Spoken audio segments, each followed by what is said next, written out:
Welcome. I wanted to tell you a quick little story before we get started swapping, and it will help to make sense of the whole high volume approach.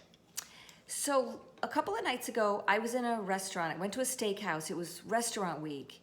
And so we went to a steakhouse. We had, it was a fixed price menu, and we had some wine pairings with it. And it was a special night. We were with another couple, and we had this awesome waiter. He was robust and fun, and we weren't sure where he was from. We were sort of guessing. All of us were kind of guessing his origin, his country of origin. My husband thought he was a Spaniard. My friend thought he was Portuguese.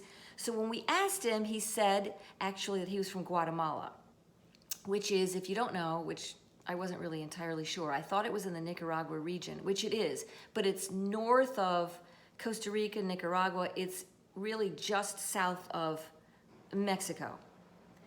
And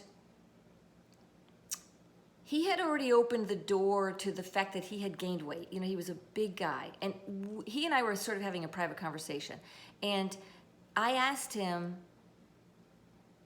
what kind of food he ate in Guatemala. And he said, my grandmother used to make big pots of rice and beans and that kind of thing. And so I asked him, since he was kind of complaining about his weight, I said, were you thin when you were eating that food? And he said, oh yes, it was very thin. And he pointed to some busboy that was walking by who was really thin. He's like, I was thin like him. And I said, well, have you ever thought of going back and eating more of the typical food that you ate in your youth? Make a big pot of rice, a big pot of beans. And I said, because those foods soak up a lot of water. And it's the fiber that's soaking up the water, and neither of those elements, the fiber is the structure of the plant, and neither of them have any calories. So you could really fill up your stomach and probably take in a lot less calories. And he's looking at me and he's like, oh, so I have to get back to my roots. And he was so cute. I said, yes, that's exactly what you have to do. And I could see the wheels turning, and he was thinking about that. And it's just not what everybody is doing. Right now is a big paleo approach. So if you work at a steakhouse, you're probably considering yourself lucky because you have access to all this animal protein.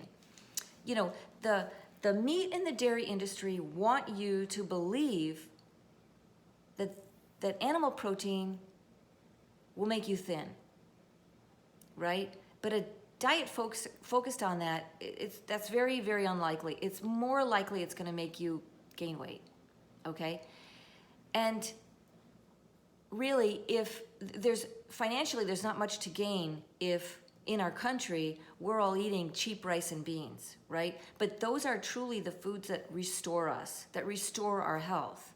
And grain, as you know, comes from a piece of grass, okay? It's the seed at the end of the grass. It's very healthy. It's loaded with nutrients.